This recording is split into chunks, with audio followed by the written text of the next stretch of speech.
Hello dear students. In today's class, we will try to understand important aspects about Earth's ionosphere.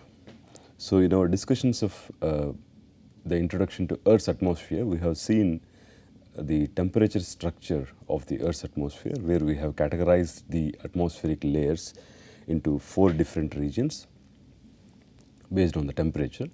So during that discussion itself, we have made a mention that the Earth's atmosphere can also be characterized based on the electrical properties such as electron density, conductivity and stuff like that.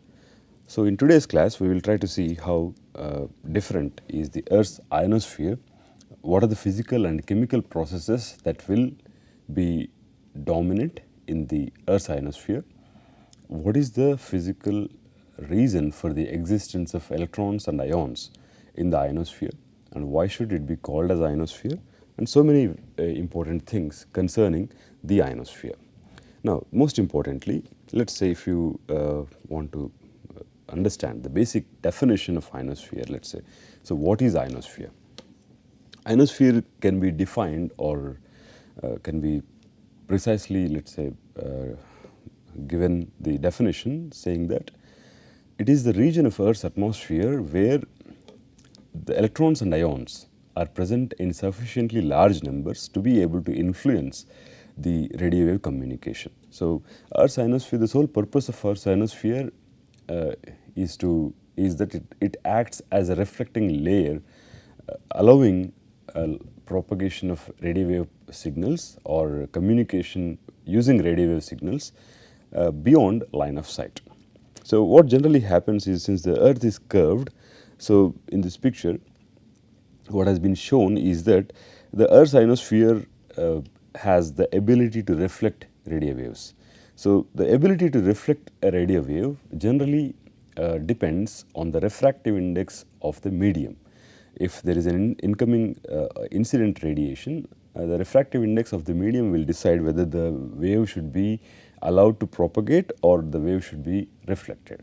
So, based on the amount of charge density that exists in the ionosphere, the refractive index can be defined, and similarly another parameter which is called as plasma frequency can be defined, and there will be a matching criteria or condition between the frequency of the ionosphere, that is the plasma frequency, and the frequency of the incident wave.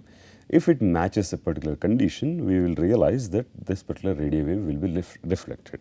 So, what has been shown in this figure is that, so generally line of sight propagation is the most earliest way to transmit signal from one point to another point.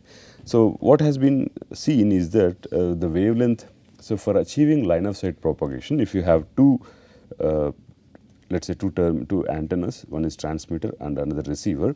If you have sufficiently a wave with sufficiently longer wavelength, then probably it may be possible that you can transmit and you can receive this particular signal. But if you want to achieve this communication over a very longer distances, then preferably this method may not work.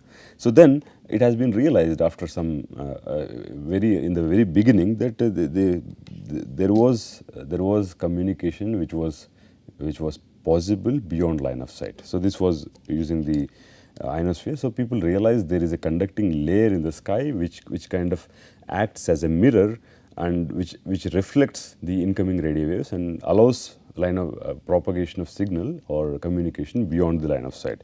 So, it may so happen that the generally higher frequency waves travel further before they get reflected. So, ionosphere, so in this lecture we will realize that ionospheric density is not something which is constant in height. So, ionosphere has a density, so when I say density, I mean the number of electrons or ions per unit volume. So, density of the ionosphere in terms of charge concentrations is the number of electrons or ions per unit volume. So, the ionospheric density increases as you go up from the ground, and it will kind of decrease as you go away again towards the higher altitudes. So, the density reaches a maximum of, let's say, at a particular height of, let's say, which is called as F layer, the particular height, the density is 10 to the power of 12 electrons per unit volume. So that means that, so higher frequency waves travel further, I mean they travel towards higher altitudes before they get reflected. So here, and lower frequency waves will get reflected at much lower altitudes, and higher frequency waves will get reflected at very high altitudes.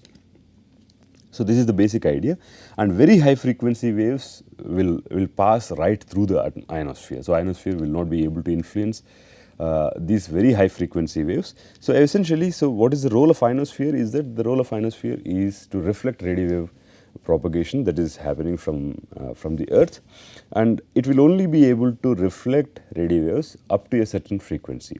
Beyond certain frequency, in the higher cutoff region, the ionosphere will not be able to reflect radio waves. Rather, the radio waves will, the ionosphere acts as a transparent layer for the radio waves to escape into the space. So it has been seen that various communication devices or various communication methods have been devised to exploit this reflecting property of the ionosphere. Okay, so again, so the ionosphere is a charged layer of the Earth's atmosphere where enough number of electrons and ions are present to be able to influence the radio wave propagation, right. So that is the basic definition. So in this class, what we will try to do is we will try to understand the various layers of ionosphere. What is the fundamental existence of when was the fundamental existence of ionosphere was realized, and what were the major scientific breakthroughs in this particular area of research, and things like that. So we will try to understand how does the ionospheric layers appear, when do they appear, what is the chemical scheme behind the production in these particular regions, and this discussion is mainly going to be focused on the understanding of ionospheric layers and photochemistry. So this figure shows the number of electrons per unit volume, let's say per centimeter cube, and on the y-axis you have the altitude. So as you see from this figure, so the number of electrons will increase as you go up, and it will reach a maximum value at nearly 200 to 250 kilometers, and then again it will decrease. So now the first thing that we want to ask ourselves is that why is the ions, why are the ions and electrons forming? So the main reason is that we have seen in our earlier discussions that the solar electromagnetic spectrum consists of X-rays and ultraviolet, extreme ultraviolet radiation. So these radiations are very much energetic, and they have the ability to ionize. Let's say they have the ability, so if you take a photon, they have the ability to ionize atoms, and they also have the ability to dissociate atoms like that. So this results in the formation of electrons and ions. So basically, so it's the incoming radiation which is coming from the top, from the sun, and we know that this figure goes hand in hand with the density. So you see that the density decreases exponentially with the, so density with height. So this is the height, this is the density. So we know that the density decreases exponentially as you go up, So what you can see is that, so this figure has to be complemented with this figure. So this is the neutral density as a function of height, and this is the ion density. So this figure shows the ion density as a function of height. So one striking feature is that the ion density achieves a maximum at nearly 200 to 250 kilometers, and the neutral densities are maximum at the surface, right. So the main reason for this is that the incoming radiation has its maximum amount of energy or maximum availability of photons is at the top. So when it is not exposed to the atmosphere, the incident energy is the most energetic. As it travels, it encounters more and more number of neutral atoms. So it will keep ionizing it and building up electrons and ion densities. Now as it travels further down, what you will realize is that the number of available species, the number of atoms and molecules that are available for dissociation or ionization increases drastically, and at the same time the number of available photons to cause ionization decreases drastically. So there is a balance which is reached, because so now we have the, so if you consider the amount of energy will be maximum. Let's say if you consider altitude and energy will be maximum. So energy will decrease like this according to the simple Beer-Lambert's law. So energy, and this will, if this is an exponential decrease, and the number of species will decrease like this. So if you combine these two things, what you will realize, there is a balance which will be reached in middle, and this middle point is generally the layer or the point where there is maximum amount of ionization happening, right. So now we will try to see more details into this idea. Okay. Now, so quick facts, if you talk about the ionospheric phenomena. So ionosphere is ionized upper atmosphere that acts as an interface between the earth and space environment. Ionosphere also is the layer which comes in between. So if you have energetic particles or solar energetic solar winds which are trying to enter into the Earth's atmosphere, ionosphere is the layer which acts as an interface between the solar plasma and the Earth's atmosphere. And the ionosphere is closely coupled to the thermosphere and magnetosphere. So ionosphere is very much, so the interactions that happen in the ionosphere are very much coupled with both the sides. I mean, with the lower atmosphere as in with the thermosphere on the bottom side, and on the top side it is coupled very closely with the magnetosphere. So ionosphere is typically located between 60 to 100 kilometers. So below 60 kilometers is generally the neutral atmosphere, and above 60 kilometers it is the ionosphere. And the altitude structure, just like we have troposphere, stratosphere, mesosphere and thermosphere, depending on the fluctuation of temperature or variation of temperature with respect to height, depending on similarly depending on the available number of electrons at each height of the ionosphere, it can be categorized into 4 different regions, which are called as D region, E region, F1 region, F2 region. So D region is the ionospheric layer which exists from 55 or 60 kilometers to 100 kilometers, and E region exists from 100 to 150 kilometers, and F1 region exists from 150 to 250 kilometers, and F2 region is the one which exists above 250 kilometers. So above F2, the layer is generally called as the top side ionosphere, right. So the point is, ionosphere can be categorized, can be classified into 4 different regions: D, E, F1 and F2. So we will discuss how these layers are different. In all these layers, what the common species that exists is just electron and ion. So it's not that in different layers different types of species exist. In all these layers, it's only the electrons and ions. Of course, there will be neutral species. So the entire ionosphere can be considered as plasma. So what kind of plasma is it? Is it a weak plasma? Is it a strong plasma? What is the temperature of this plasma? All these details will be discussed as we go further. So the point is, there are electrons and ions which are present in all these layers, but there is a clear rule why there should be different layers. Why don't we treat the entire ionosphere as a single entity or not categorize into various different layers? Okay. Now, so ionosphere latitude structure. So ionosphere at any given point on the Earth.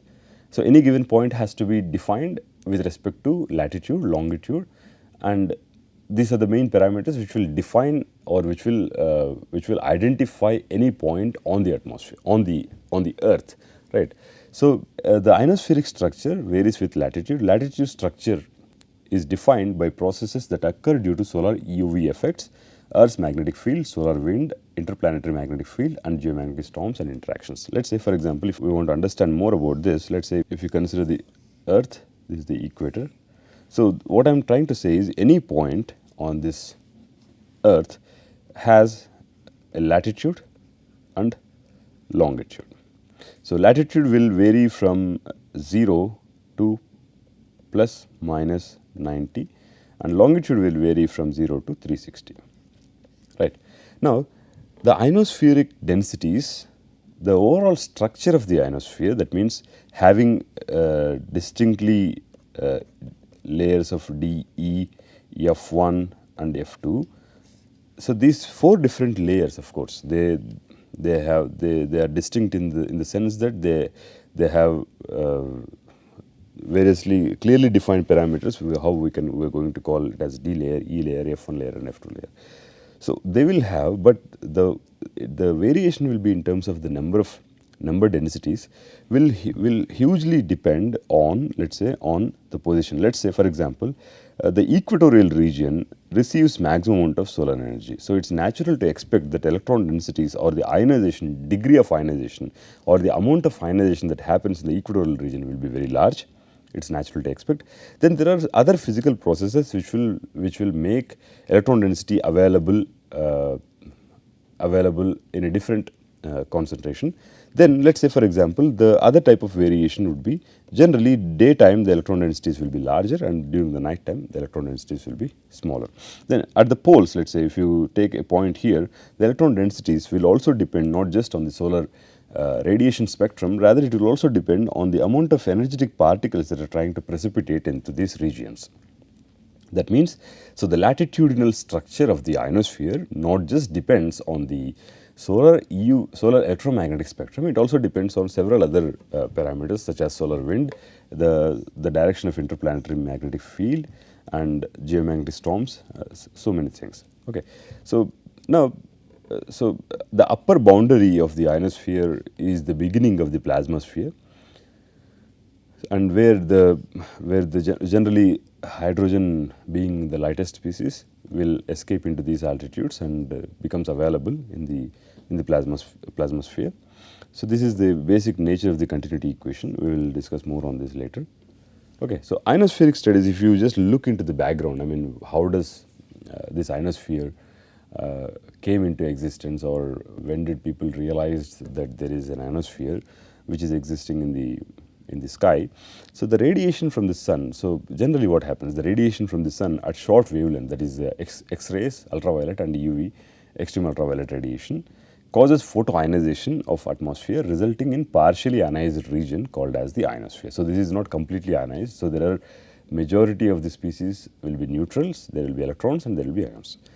The Marconi's demonstration of long distance radio wave communication in 1901 started the studies of the ionosphere. So this was the first time when a long distance communication was achieved between England and Canada, where without any repeaters or without any signal transmitters, propagation of radio waves was achieved. So this started the beginning of the ionosphere. Kennelly and Heaviside independently in 1902 postulated that an ionized atmosphere in the upper altitudes to be able to account for the radio wave transmission. So if the transmission has been achieved, so then they must have wondered why or how this radio wave traveled so far, or because the radio waves have very low wavelength and very high frequency, right? So this was the existence of the reflecting layer was formally kind of postulated in 1902. Larmor in 1924 developed a theory of reflection of radio waves from an ionized region. So if the electromagnetic wave is reflected, what should be the criteria between the electromagnetic wave and the plasma? This theoretical framework was provided by Larmor in 1924. So this came much later. If 1902 was the point of discovery when the ionosphere was found to be existing, and the theoretical background came much later. So Brie and Touvet in 1926 developed a method for probing the ionosphere by measuring the round trip reflected radio waves. So at different points of time, so they could measure what is the time of travel for the electromagnetic wave.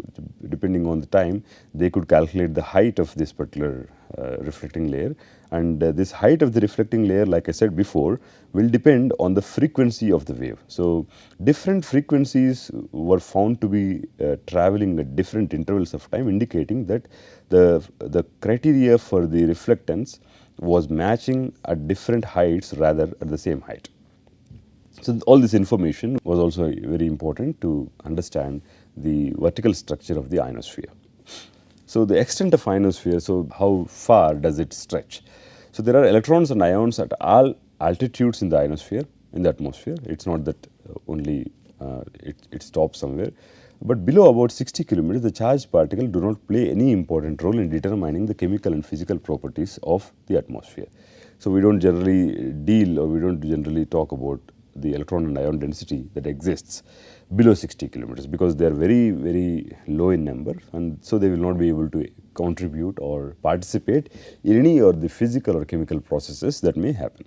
So identification of ionospheric layer is related to the inflection points in the vertical density profile. So this is the density. So just like we have seen in the Earth's atmosphere, the thermal structure.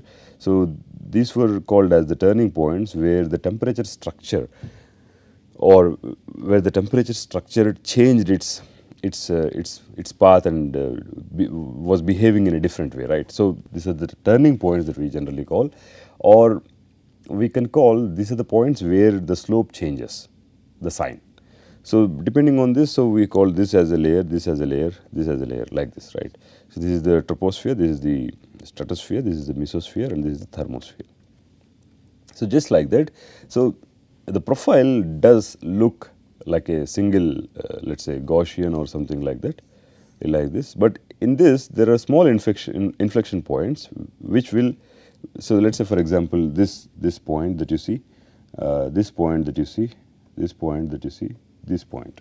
So these 4 points are the ones which will be the boundaries of this particular layer. So if you see, the D layer is ending here, the E layer has the maximum density at this point, okay, and the F layer is the one here that you see, F1 is the one and F2 is the one. So the identification of ionosphere layers is related to the inflection points in the vertical density profile. Okay, so this is the basic idea, that why should you call these layers as the single profile as a layered profile? Why should you name D, E, F1 and F2? Now the most important thing is, let's say if maybe you want to look up some books or resources, why should these layers be called as D, E layer, F1 layer and F2 layer? Why don't they can be called as simply A, B, C, D or whatever, or let's say layer 1, 2, 3, 4. So there must be some reason why the ionospheric layers are named like this, D, E, F1 and F2. Why not anything else, right? So probably you may want to look up some books or resources just to find the answer for this curiosity question.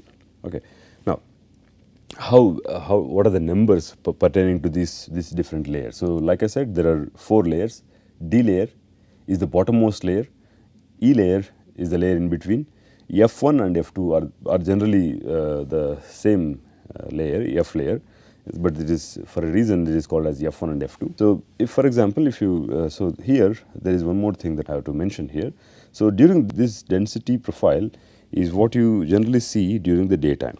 So daytime, the solid line that you see is the electron density profile during the daytime, and the dashed line is the one that you see during the night time. And so these 2 figures on the right, on the higher side of electron density, are the ones during the sunspot maximum. Yeah. So okay. Yeah. So the daytime is okay. So this, during the sunspot maximum, and the dashed curves are the sunspot minima. Actually, yeah. So this is sunspot maxima and day, and similarly, so for this the night one is this one, sunspot minima and during the night time. Okay, sunspot minima. So what you see from, let's say if you want to classify day-night variations, daytime the electron densities will be larger, of course, but interestingly during the night time the F2 and F1 will just be called as F layer. Okay, and this is the, so in the daytime you have the existence of all these layers D, E, F1 and F2, and similarly one more. So this is the day-night variation, and if you talk about the solar cycle variation, we have already seen what is a solar cycle and how does it change so many things.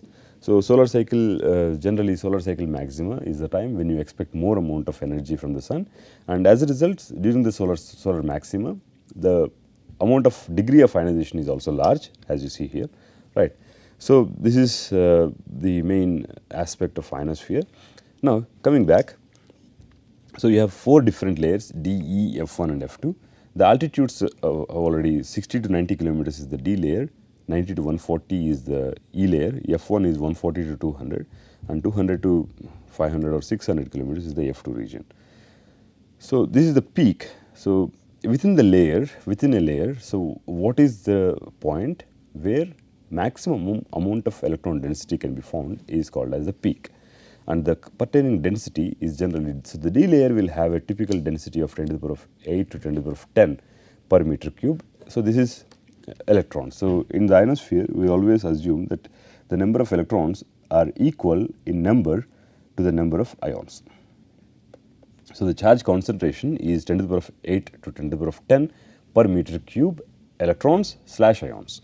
So, E layer will have roughly of the order of 10 to the power of 11 per meter cube, and F1 layer, which will be like 200 kilometers, will have a charge concentration of nearly 10 to the power of 11 to 10 to the power of 12 per meter cube, and F2 layer, the most dense ionospheric layer, will have a charge concentration of nearly 10 to the power of 12 per meter cube.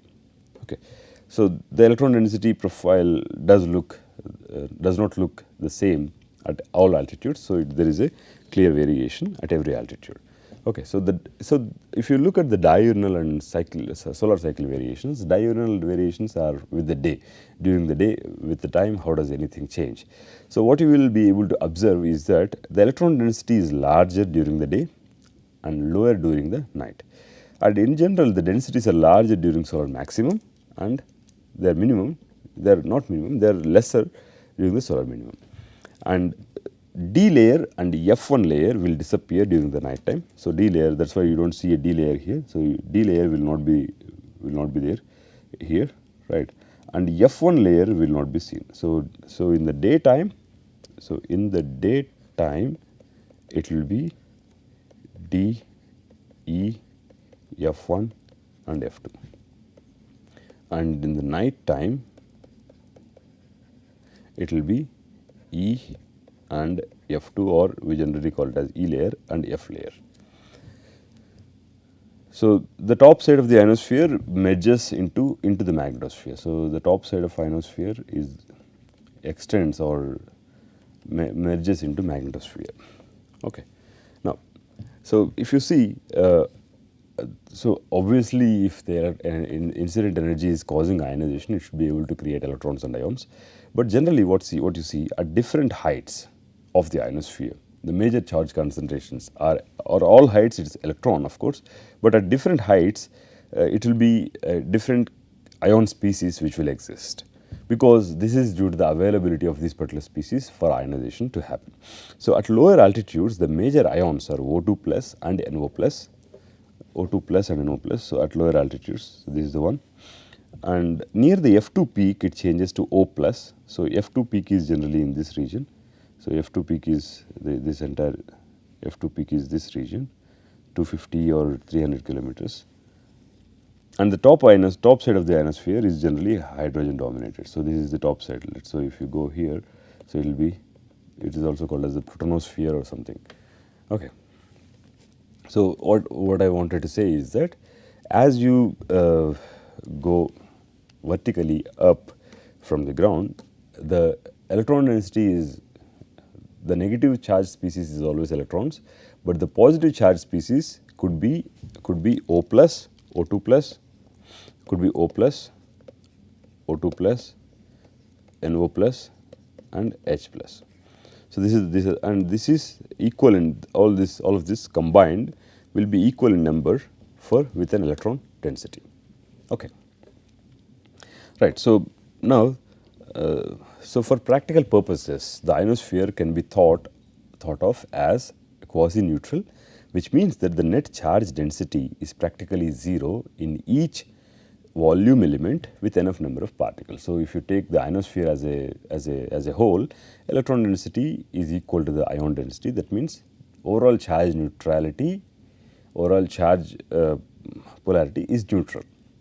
Right. So, the ionosphere is formed by ionization of three main atmospheric constituents: nitrogen, oxygen and atomic oxygen.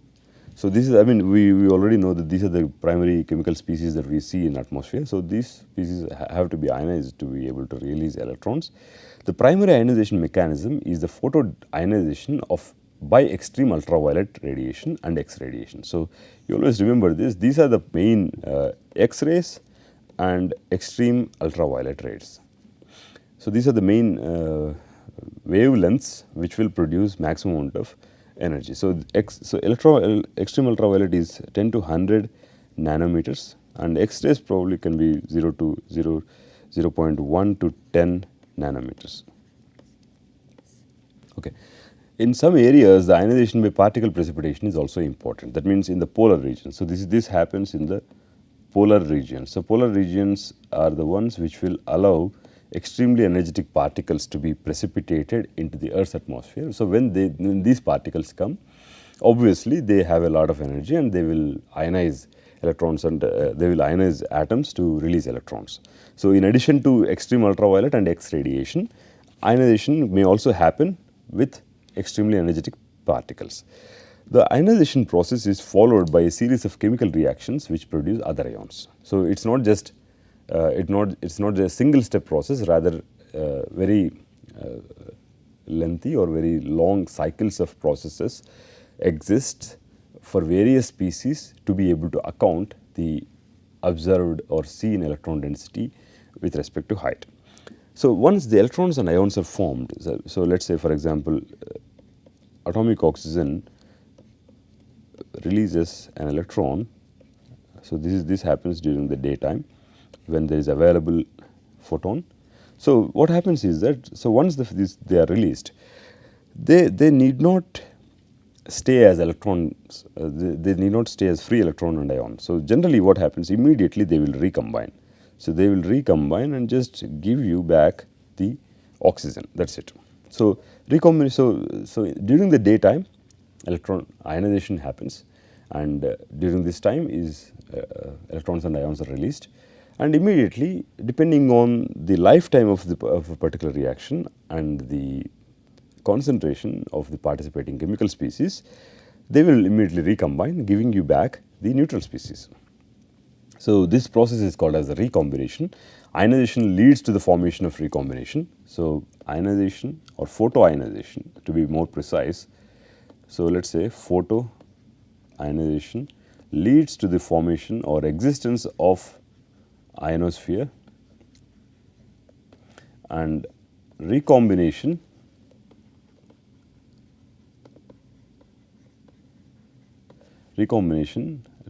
causes the ionospheric electron density to be lost.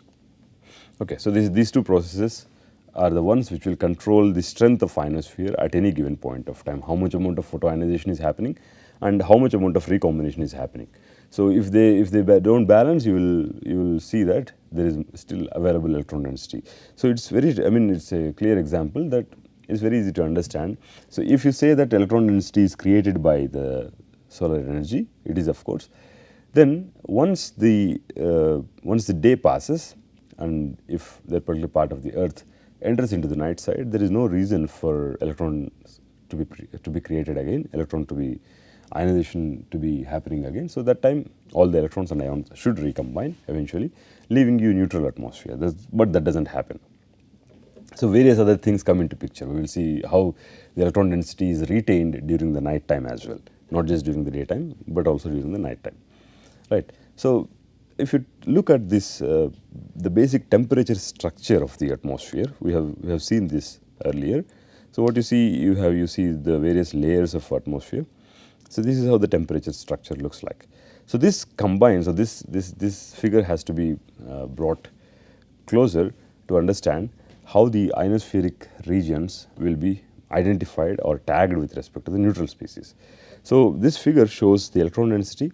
So, this is the ionosphere, or so on the right side, this yellow curve that you see is the neutral density that is varying with respect to height. So, this is an exponential decay. So, this varies similar to pressure or density. So, this is just an exponential of minus h by h, right. So, pressure or density or number of particles per unit volume or number of atoms, neutral atoms per unit volume will vary exponentially, will decrease exponentially as you go up. This is what you see. So, generally, and on the left hand side you have the electron density, which is not exponential in nature, which is a totally different kind of behavior if you compare it with the neutral species. So, what is shown is you see different distinct layers, D layer you see E layer and you see F layer, right. So, this is the basic comparison between the electron densities and the neutral species. So, the electron density of course is clearly different from the neutral densities variation, right.